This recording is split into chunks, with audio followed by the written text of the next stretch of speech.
Hello friends, कैसे हैं आप। उम्मीद करता हूँ बहुत ही बढ़िया होंगे, मज़े में होंगे। और आज जो बाजार में रैली की हुई आपने देखी, उसको बड़े अच्छे तरीके से आपने प्ले किया होगा। आपको जो है बिल्कुल जो है बड़े कॉन्फिडेंस के साथ जो है कल मैंने आपके साथ बात की थी। और वो क्या बात की थी आइएगा वो सबसे पहले बात करता हूँ। निफ्टी बैंक में मैंने आपसे जो बात की थी, मैंने कहा था कि बाजार सुबह एक बार नीचे जाएगा, क्रेडिट पॉलिसी के ऊपर भी हो सकता है रिएक्ट करे, एक बार नेगेटिव जाए, लेकिन बाजार एक जबरदस्त पुल बैक देगा। और जब बाजार 37,100 के आसपास आपको जाता हुआ नजर आए, अगर 37,100 के आसपास आपको जाता हुआ नजर आए और 37,100, 37,200, 37,300, जब भी बाजार इस रेंज में जाएगा, बाजार के अंदर बहुत बढ़िया वाली सपोर्ट आपको देखने के लिए मिलेगी। तो जब बाजार इस रेंज के पास जाएगा तो मैंने कहा था कि एक अच्छी खासी रिलीफ रैली या टेक्निकल पुल बैक होगा। और ये मैंने आपके साथ इसकी जो है सुबुगाट मैंने आपको बोल दी थी कि बहुत ही जल्द ऐसी जो है पुल बैक आपको देखने के लिए मिलेगा। और मैंने कहा था कि थर्सडे के अंदर या फ्राइडे के अंदर, और जब थर्सडे के अंदर भी बाजार गिरे नहीं, फ्लैट के आसपास ही जो है क्लोज हुए थे, तो मैंने आपको ये बोला था कि बाजार पहले नीचे जाएंगे फ्राइडे को और बाजार में एक पुल बैक आएगा। दूसरी बात मैंने कह दी था आपको कि 50 बेसिस पॉइंट का जो रेट ऑफ इंटरेस्ट है वो बढ़ेगा, बट उसकी आप बेफिक्र रहिए, बाजार उसको डिस्काउंट कर चुका है और बाजार नीचे से पुल बैक करेगा। और इतना बढ़िया पुल बैक करेगा, ये तो मेरी उम्मीद से भी अच्छा है। मैंने तो 38,300 से 500 तक की उम्मीद की थी और इसने आज ही 38,800 तक रैली कर दी। हालांकि क्लोजिंग 38,631 पर है। अभी भी बाजार में थोड़ी सी स्टीम बाकी है और मुझे लगता है कि अभी थोड़ी स्टीम और दिखाए बाजार, और फिर एक बार साइडवेज होने की चांसेस हमें लगते हैं, या ऊपर से फिर इन्हीं लेवल्स के आसपास जो है चल सकता है। मुझे लगता है कि जो बेस्ट जोन है जो इस एक्सपायरी के लिए, जो थर्सडे की एक्सपायरी होगी, क्योंकि वेडनेसडे की जो है यानी कि जो 5 तारीख बन रही है, 5 तारीख की छुट्टी है, 5 अक्टूबर की छुट्टी है दशहरे की, तो जो है एक दिन कम है इसमें, तो सोमवार और मंगलवार के बाद जो है थर्सडे को एक्सपायरी होगी, तो थोड़ा सा वोलेटाइल सेशन जो है रहेगा। और आज की जो ये पूरी रैली का जो सूत्रधार है वो है DIIs की बाइंग। देखिएगा, DIIs इस बात को जानते थे कि FIIs लगातार सेल कर रहे हैं, और सेलिंग कर कहाँ रहे हैं, सेलिंग कर रहे हैं बैंकिंग सेक्टर्स के अंदर, और इसीलिए बैंक ऊपर से बहुत अच्छे तरीके से टूटे थे। और आज की पूरी रैली, चाहे निफ्टी बैंक की बात करें या निफ्टी के अंदर, तो निफ्टी भी आज फाइनेंशियल्स के बेसिस पर ही चला है। चाहे आप बजाज फाइनेंस की बात करें या बैंकिंग स्टॉक, सारे बैंक के तो सारे स्टॉक जो है प्लस में आपको काम करते हुए नजर आ रहे थे। अब यहाँ पर देखिएगा, जब इस तरीके की रैली आती है तो बहुत बढ़िया पैसे बनने की उम्मीद होती है। उम्मीद इसलिए होती है क्योंकि हमें पता होता है कि भाई इस लेवल के बाद एक पुल बैक आएगा, बाजार ओवरसोल्ड है।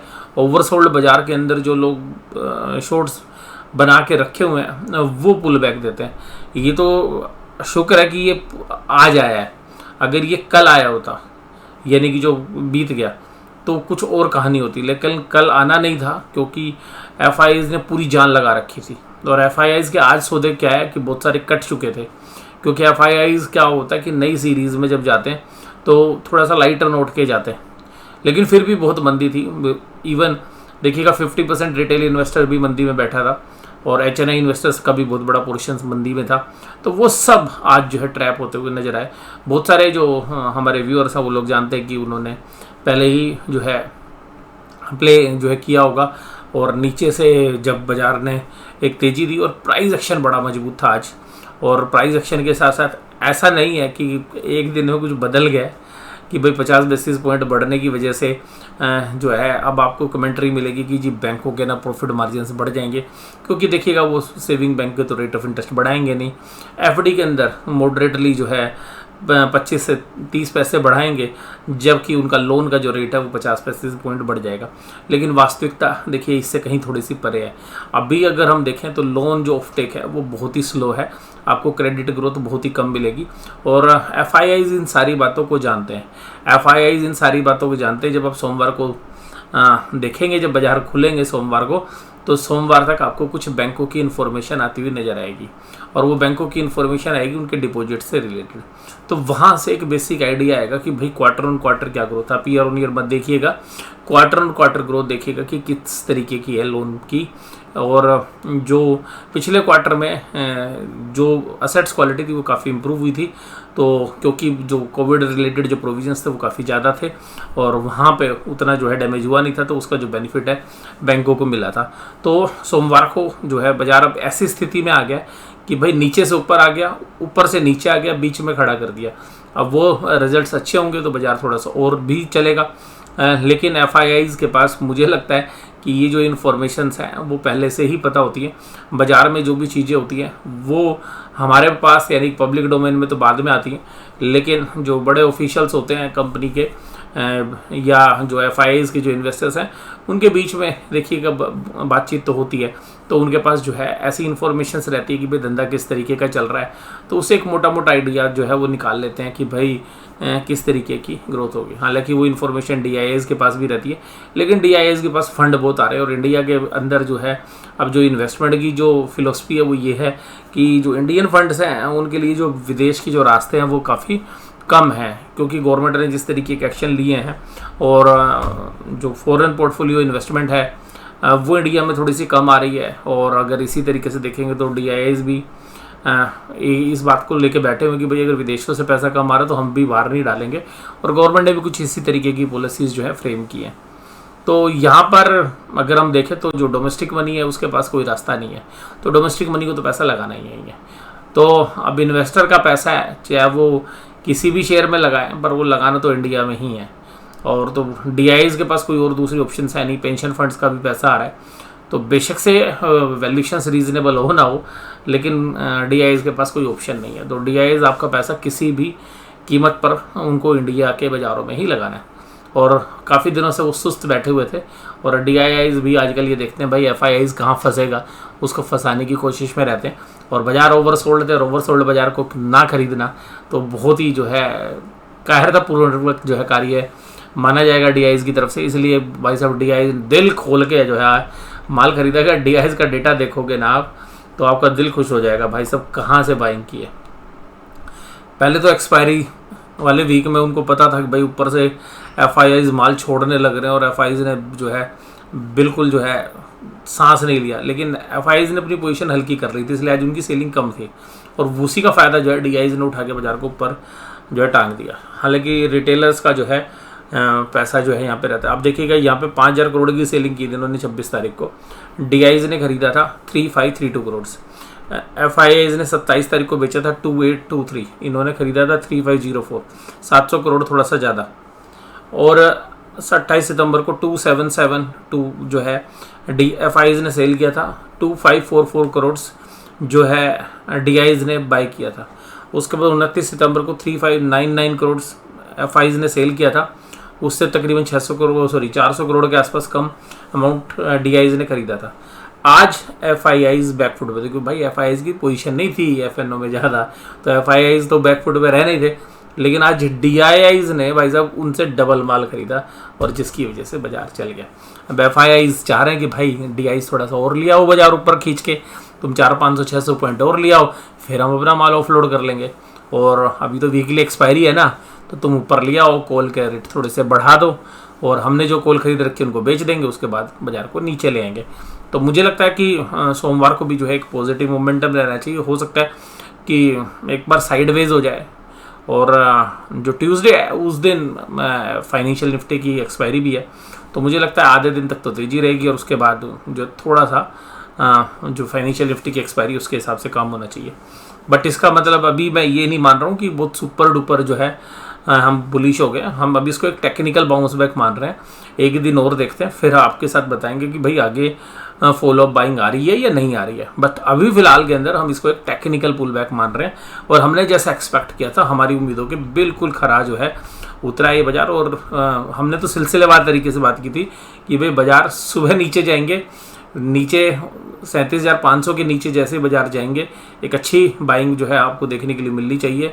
वहाँ पे बाइंग देखने के लिए भी मिली, वहाँ से एक अच्छा पुल बैक भी मिला, और मैंने तो ये भी कहा था आपके साथ कि क्रेडिट पॉलिसी में जब 50 पैसे का रेट ऑफ इंटरेस्ट बढ़ेगा तो हो सकता है थोड़ी देर के लिए एक बार नेगेटिव रिएक्ट करे, बट उसको आप नेगेटिव मत लीजिएगा, वो भी एक पॉजिटिव जो है मूव रहने वाला है। और इसका जो आपके साथ बात कर रहे हैं ये केवल और केवल टेक्निकल है, आप इसको फंडामेंटल के साथ कोरिलेट करने की कोशिश ना करें। निफ्टी 50 17094 ये आज की तेजी का जो सूत्रधार है। बैंकिंग स्टॉक्स थे जिसमें 276 पॉइंट्स की तेजी निफ्टी में भी हुई। कैंडल जबरदस्त बनी है और 3 कैंडल को एक कैंडल खा गई, और अगर हम आज के टॉप से देखें तो 4 कैंडल को एक ही कैंडल ने निपटा दिया। तो जिस तरीके का शार्प फॉल था उसी तरीके की शार्प रिकवरी भी आपको ने देखी। और देखिएगा जब बॉल ऊपर से फेंकते हैं ना, जितनी तेज़ी से बॉल ऊपर से फेंकी जाती है तो उसका बाउंस भी उतने ही अच्छे तरीके से आता है। ये गैप भी बचा हुआ है तो हो सकता है कि इसमें थोड़ा सा अटेम्प्ट करे, और फिर यहाँ पर ये देखिएगा पूरे एक रेजिस्टेंस जोन जो है आ जाएगा 17300 17400 को। तो यहाँ से बाजार पहुँच के एक साइडवेज या नीचे की तरफ आने के चांसेस जो है हमें लगता है। इसके अलावा Reliance, HDFC bank, Bajaj finance, ICICI bank और HDFC, देखिएगा जो टॉप 10 दिग्गज है, यानी कि जो टॉप 10 है जिनसे निफ्टी चलता है, उसके 5 प्लेयर्स आज तेजी में थे। Asian paint, Shree cement, ITC, Britannia, HUL ये थोड़ी सी कमजोरी में थे। एडवांस डिक्लाइन आज फिर चांद पे आ गई थी, और मैंने 2-3 दिन पहले ये भी बोला था कि भाई देखिए मंदी करने वाला जो है बियर वो कुछ ही समय के लिए आता है, और 90% टाइम या 90% से ज़्यादा टाइम बाजार तेज़ी में ही रहती है। लेकिन बहुत लोग जो है ओवर एक्साइटेड हो जाते हैं कि नहीं मंदी अब तो मंदी ही रहेगी। मंदी के बीच में भी देखिएगा पुल बैक आते हैं। अभी अंडरटोन अभी भी बेरिश ही है। 1 या 2 जो है सेशन होने के बाद पिक्चर क्लियर होएगी कि बुलिश मोमेंटम बनता है या ये खाली टेक्निकल पुल बैक है। तो जल्दबाजी में कोई भी फैसला ना लें अभी, और उसके बाद जो है हम आपके साथ डिस्कस करते रहेंगे कि भाई हमें क्या लग रहा है। हिंडाल्को, भारतीय Airtel, IndusInd bank, Bajaj finance, Kotak Mahindra, Titan, HDFC bank, Bajaj Finserv और टाटा स्टील ये सब तेजी में थे। कल मैं कह रहा था यार 85 रुपये आएगा तो टाटा स्टील लेने के लिए बनता है, तो 100 रुपये पहुँच गया।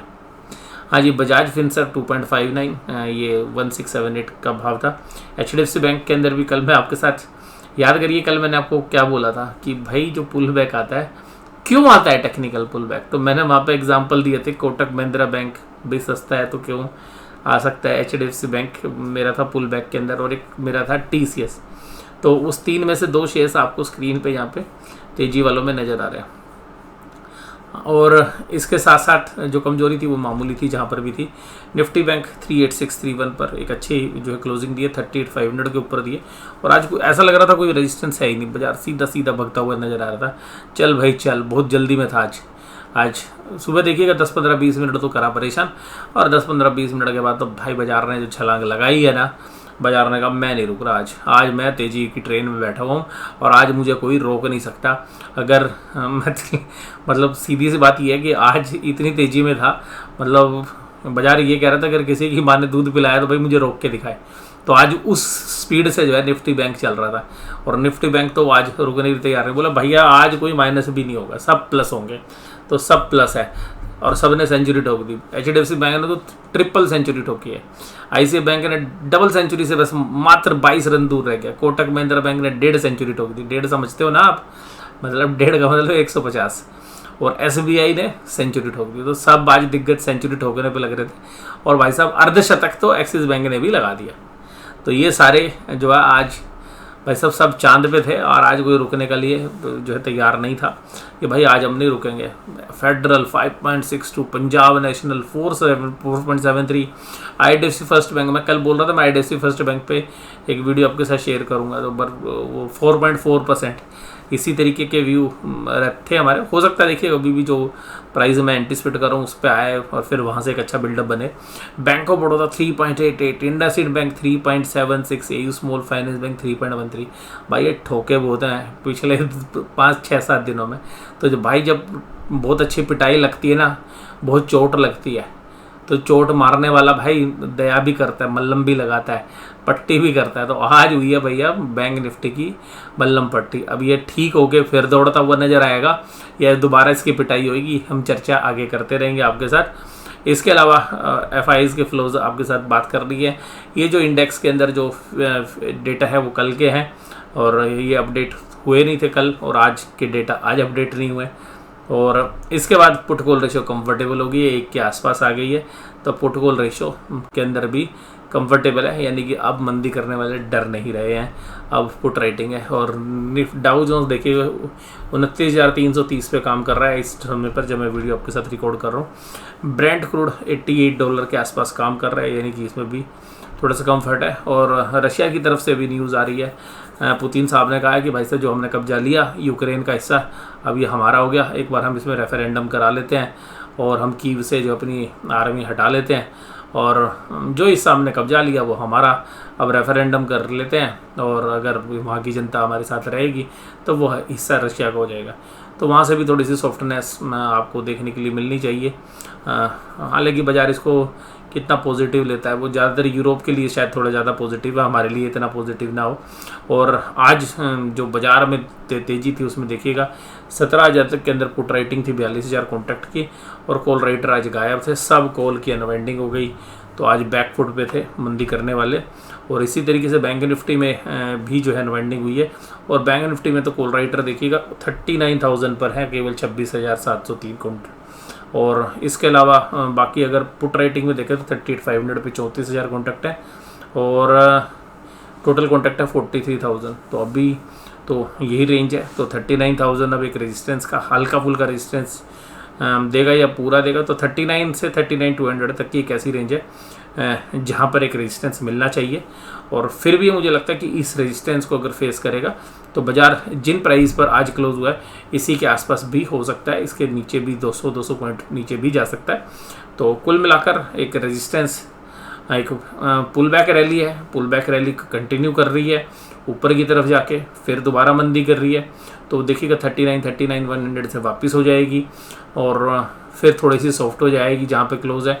ये भी हो सकता है क्योंकि इतनी चली है तो हम एक दिन चलने के बाद अक्सर बाज़ार उसी लेवल के आसपास खुलते हैं, फिर उसी के आसपास 100-200 पॉइंट ऊपर नीचे जो है धीरे धीरे खेलते रहते हैं। तो उस परिस्थिति के अंदर भी क्या होता है, प्रीमियम डीके भी हो जाते हैं और जो ऑप्शन सेलर का जो पर्पज़ है वो भी फुलफिल हो जाता है।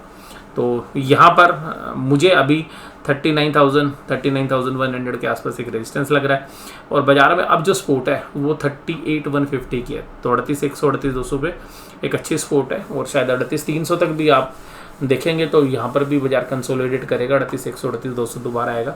वो जिस तरीके के फ्री फॉल आपने लास्ट वीक में देखे उस तरीके के फ्री फॉल शायद अब आपको इतनी जल्दी देखने के लिए नहीं मिलेंगे, क्योंकि मंथली एक्सपायरी में बड़े प्लेयर्स ने बड़ी पोजीशन बना रखी होती है, तो बड़े ऊपर से जो है गिरावट आपको देखने के लिए मिलती है। तो आज की चर्चा बस यहीं तक, आज का एनालिसिस बस इतना ही, और आपको एनालिसिस कैसा लगा जरूर से ज़रूर मुझे बताइएगा। और मुझे उम्मीद है कि यार आज जो पैसे बनाए होंगे आपके बहुत ही बढ़िया बने होंगे, लेकिन अगर आपने भाई इसमें भी कॉन्ट्रा खेल लिया होगा तो भाई मैं तो कुछ कर नहीं सकता, और मैं तो केवल कोई क्रेडिट ले नहीं रहा। देखिएगा जो है एनालिसिस करना अलग बात है और ट्रेड करना अलग बात है।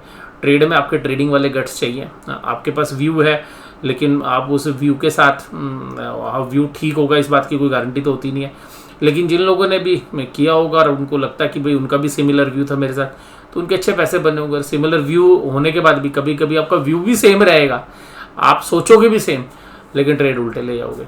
तो ये ट्रेडिंग में होता है। तो ये ट्रेडर्स के जो स्किल्स हैं वो धीरे धीरे समय के साथ साथ जो है इम्प्रूव होते हैं, और ये काम करने से ही जो है अभ्यास होता है। तो अगर आपसे गलती हो जाती है तो इससे में कुछ गुरेज मत करिएगा। मैं इसको एक कोट के साथ ख़त्म करूँगा। देखिएगा हम 10th क्लास के अंदर इंग्लिश में पोएम पढ़ते थे, 9th में या 10th में मेरे को एग्जैक्टली याद नहीं है, बट वो पोएम क्या होती थी, इंग्लिश की एक पोएम थी कि जो राइटर है जो उसका पोइट था वो क्या बोलता था, वो एक ही बात बोलता था कि भाई जो खिलाड़ी जीत रहा है मैं उसकी तरफ रहता हूँ, यानी कि जो खिलाड़ी जीत रहा होता है मैं उसकी तरफ रहता हूँ, मुझे ये मतलब नहीं है कि वो कौन सी कंट्री का है, तो मैं तो केवल उसके साथ रहता हूँ जो जीत रहा होता है। तो जो ट्रेडर का माइंडसेट होता है वो उसी तरीके का होना चाहिए कि भाई जो जीत रहा है वो उसके साथ रहे। अगर एक बॉक्सर दूसरे बॉक्सर को घुसे मार रहा है और दूसरे बॉक्सर के खून निकल रहा है तो आपको उसके साथ रहना भाई जिसकी जीत हो रही है, ये ट्रेडर का माइंडसेट होता है। लेकिन हम इमोशनल हैं, इंसान हैं, तो हम अक्सर उस पर दया करते हैं जिसके चोट लग रही है, और जिसको चोट लग रही है ना उसकी तरफ हो जाते हैं।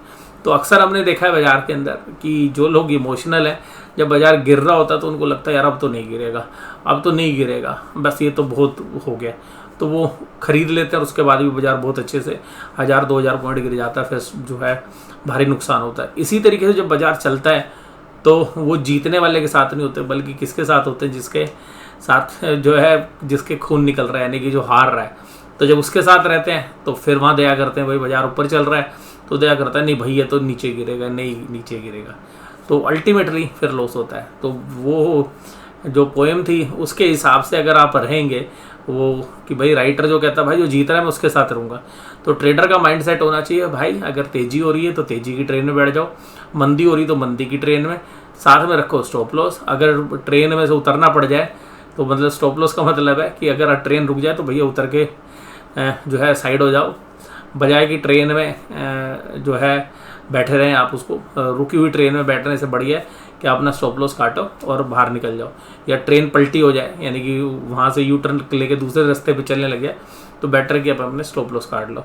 भैया स्टॉप लॉस काटने की हिम्मत बहुत लोगों में होती नहीं है, बट ये ट्रेडिंग के बेसिक गुण है जो मैं आपके साथ शेयर कर रहा हूँ। क्या है मैंने आपको बता दिया। फिर भाई तेज़ी हो रही है ना तो तेज़ी वाले के साथ रहो, मंदी है तो मंदी वालों के साथ रहो, और अगर आपकी जो आपने व्यू रखा था वो गलत हो गया तो भैया स्टॉप लॉस काटो और ग्राउंड से बाहर छोटे लॉस लो और बाहर हो, और ये खुशी मनाओ कि भाई मैंने बड़ा लॉस नहीं लिया। और अगर पैसे बन रहे हैं तो इस बात की खुशी मनाओ कि भाई आज पैसा कमा लिया। और जो है उसका बैगेज जो है अपने साथ रखोगे पोजीशंस को लेके, तो जो है ज़्यादा परेशानी होगी। और बहुत सारे ट्रेडर्स ऐसे हैं भैया कॉल मतलब बेचते हैं और कॉल में फंस गए तो भैया पुट बेच देते हैं, डबल ट्रिपल भी बेच देते हैं। कभी कभी ये मामला बड़ा अच्छा सेट हो जाता है, लेकिन कभी कभी क्या होता है ना उल्टा पड़ जाता है कि भाई साहब जब आप कॉल में फंसे थे आपने पुट डबल ट्रिपल बेच दी, बाजार उल्टा गिर गया, आप सारे पुट में फंस गए। जैसा भी आप देखिएगा पिछले हफ्तों में हुआ होगा, क्योंकि 15-16 तारीख तक पिछले महीने, सॉरी इसी महीने, अभी तो महीना खत्म नहीं हुआ, इसी महीने 15-16 तारीख तक तो क्या था भाई बाजार खूब तेज़ी में था। लोगों को लगा यार हम तो फंस गए, और मैंने ये आगाह भी किया था कि लोग क्या अपनी पोजीशन को हैज करने के लिए ना नीचे पुट बेच देंगे, और बाजार ये होगा कि जो उनको कॉल में लॉस हो रहा है, कॉल सेलिंग करने के अंदर या फ्यूचर्स शॉर्ट के अंदर, उसमें जब वो पोजीशन रिवर्स होएगी ना तो उसका जो लॉस हो रहा था उससे ज़्यादा लॉस उनको पुट बेचने में हो जाएगा। और अल्टीमेटली ये गलती होती है, और ये ट्रेडिंग स्किल है तो लोग करते हैं इस तरीके से भी है। लेकिन हैजिंग में भी जो है मार तो देखिएगा हर जगह पड़ सकती है, लेकिन अक्सर जो है ये पोजीशंस काम आती है। जैसे मान लीजिएगा आज किसी ने अगर कॉल बेच दी हो गलती से, मान लीजिए आपने कॉल बेच दी, मान लीजिए आपने 38,500 की कॉल बेच दी और बाजार 38,500 तक भी आने के लिए तैयार हो गया, सुबह 37,500 था और आपने 38,500 बेच दी, तो आप क्या करोगे कि जब भाई वो 37,800 के आसपास पहुँचा है, 37,900 के आसपास पहुँचा, तो आपको कॉन्फिडेंस दिखाना है। क्या कॉन्फिडेंस दिखाना है कि भाई पोजीशन तो सौदा तो गलत हो गया, या तो स्टॉप लॉस काट लो, और अगर स्टॉप लॉस नहीं कट रहा है तो भाई 38,200 की पुट बेच दो, 2-3 बेच दो, और अब 38,200 पे आ जाए, भाई मान लो आपने 2 बेच दी तो 38,200 पे आ गया, और भाई अब आपको लगा कि चलो यार ये तो ठीक हो गया क्योंकि 300 पॉइंट ऊपर आया तो चलो मेरी पुट से भी 100-150 रुपये की रिकवरी होगी, और मैंने एक के सामने 2 बेची हैं। और फिर उसके बाद अगर वो 38,400 38,500 आया तो भैया 2 और बेच दो या 1 और बेच दो, और शाम को भैया स्केयर ऑफ करके बाहर हो जाओ, तो आप मिनिमम लॉस पे निकल सकते हो, क्योंकि आपको ये भी सेटिस्फेक्शन रहेगा कि पुट बेचने में।